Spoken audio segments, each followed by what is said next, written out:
Good morning, good evening, good afternoon, and good night, wherever you may be on this wild, wacky, and sometimes dangerous planet of ours. But we've got European countries here in perfect harmony.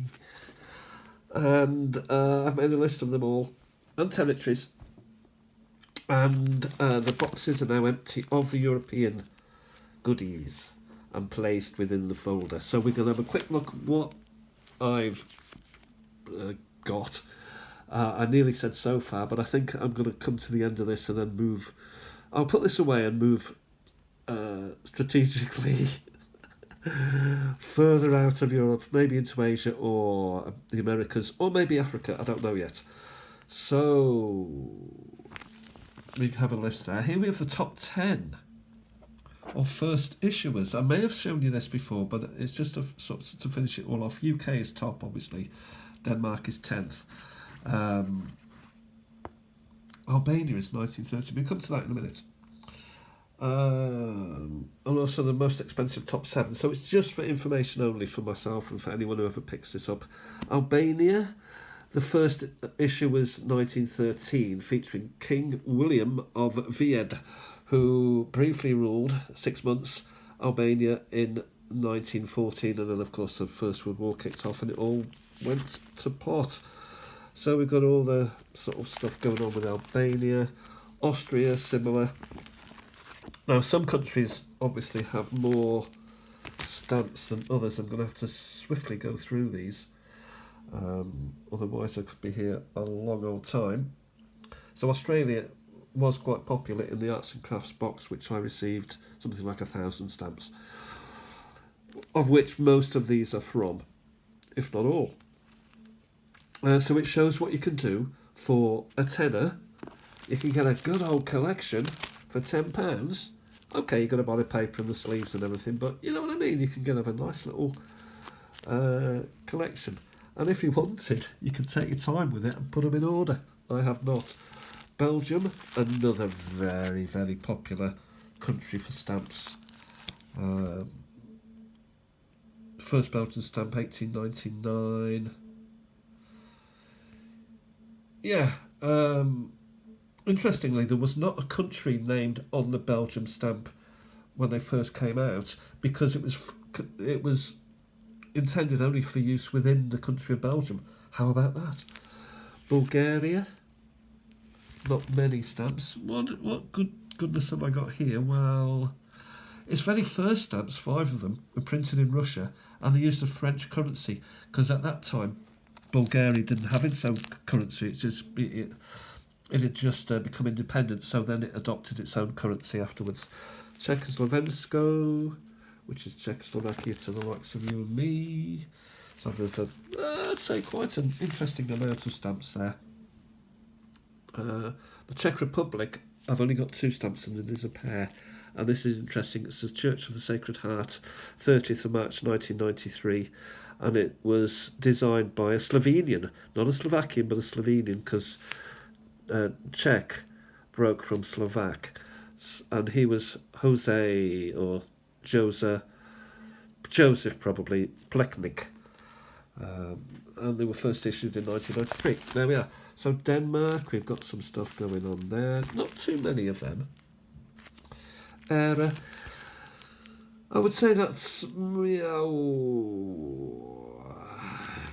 possibly this stands out a little bit, this particular sheet, so I may have to have another look at that, but very few era stamps in that.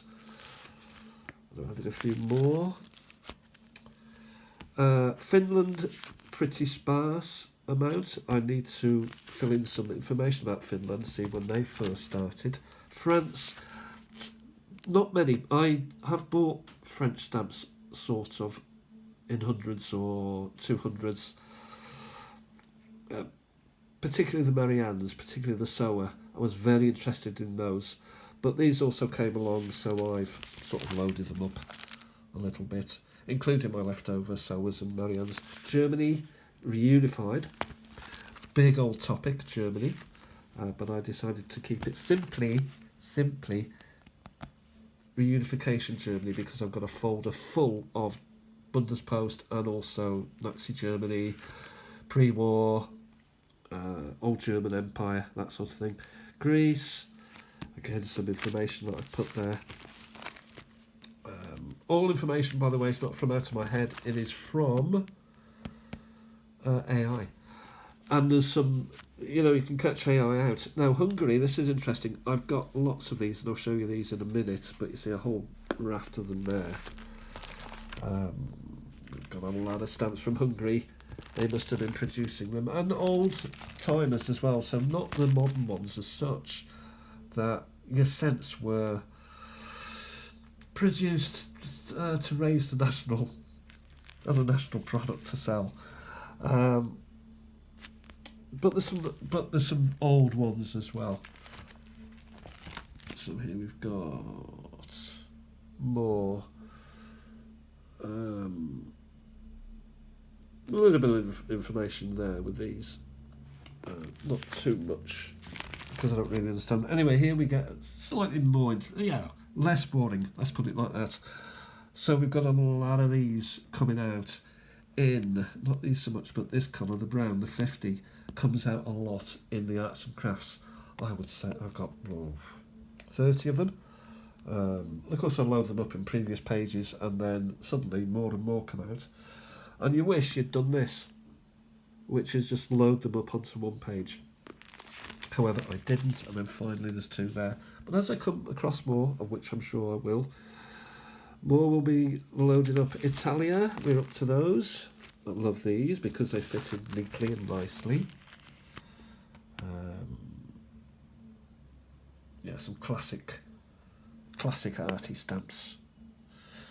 The Castle series, quite famous. We continue with Italy, so the reunification of Italy in 1861. It was cast asunder, all these different Italian 8 states, anyway, they all came together, apart from the Vatican and maybe one other. The first national stamp was 1862, featuring King Victor Emmanuel II, printed in Turin, and the term Francobollo was born actually in 1851. And they joined the postal unit. You get the idea. There's still some gaps that can be filled in as more and more come in. So quite a few Italy stamps. Yugoslavia has one simple page and no information, but quite nice indeed. Liechtenstein, I managed to get squeezed one out of the box. Luxembourg, squeezed one out. Now I can go into world albums that I've got and start to take them out, but I simply wanted to do this for arts and crafts. Malta, so old Commonwealth, but also the modern era, which I think the modern era is the beauties. They're very classy. Netherlands, I've got a lot of Netherlands. Mostly queens. It's full of queens. And also the moderns. So I love the moderns. The bits with bobs on them. They're fantastic, aren't they? And also the smallish ones. The silhouette especially is very nice. And then more, I've decided, too late obviously, to load up the priority mails on a page on itself. Norway, so old.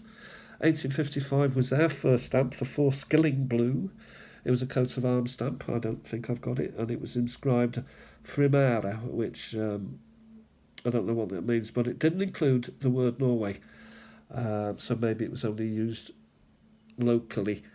Anyway, from the 1872 to the present day, they have used this, which is the post horn. It's been used every year in some way, so I found that quite interesting. And also from the arts and crafts, you do get some nice oldie ones. I like old. I like those that have been through the ringer, though of course not too many of them. And then we have a diversion here from Norge to Noreg. Some people in Norway, have different dialects, different languages. Polska, Poland. At the Gdansk shipyard there. That was quite a find.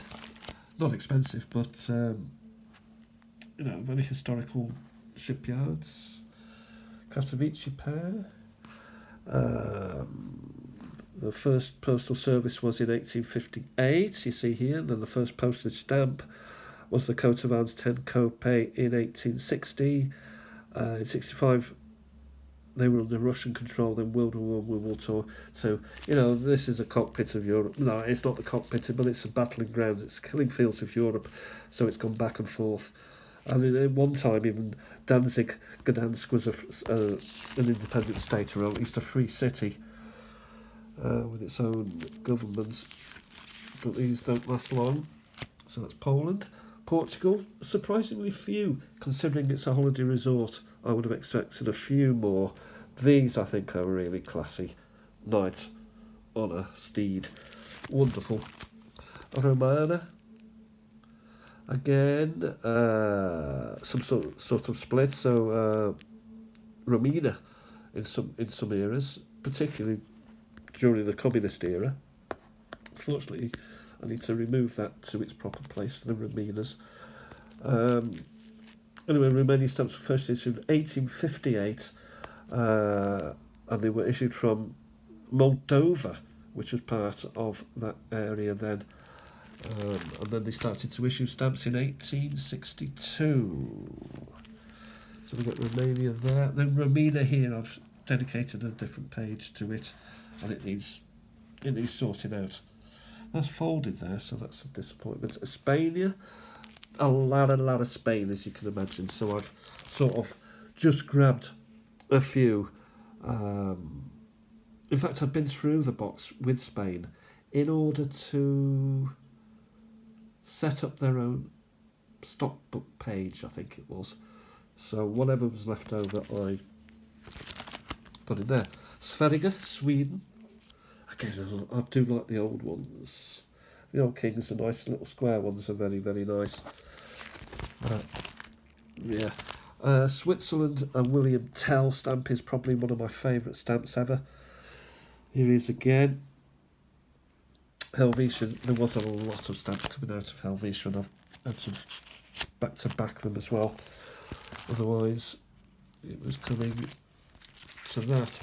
So, Switzerland being the final country in Europe, though, of course, Turkey, I've got Turkey in that box. Is it Europe? Is it Asia? It's a bit of both. Ukraine. The UK has its own. Vatican City, I'm sure. I do have Vatican City stamps, but not within the arts and crafts. Jib is missing. Pharaoh missing. Have I missed Iceland? I may have missed. Have I actually missed? G H. Excuse me. H I. No, Iceland is not in. Armenia, Andorra, Azerbaijan, Belarus, Bosnia-Herzegovina, Estonia. So there's Georgia. So there's many countries left. Kosovo, Latvia, that I haven't even done. Lithuania, Moldova, Monaco, Montenegro, North Macedonia. You get the idea. San Marino. Russia even is down there as Europe. Serbia, Slovakia, Slovenia. Yeah, so you can imagine the European Song Contest would be, at one time it was just a handful of nations. Now it's a lot of nations, and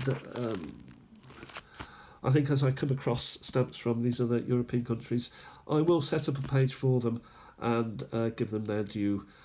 We'll leave it there for now. 4 minutes 18. Have a fantastic day. The sun's out. It's nice and warm. And you have a great day, everybody. And I'll say goodbye to that for you now. So still maybe a little bit of work to do, but to all intents and purposes now, this is a goner. Thanks for watching. Bye for now.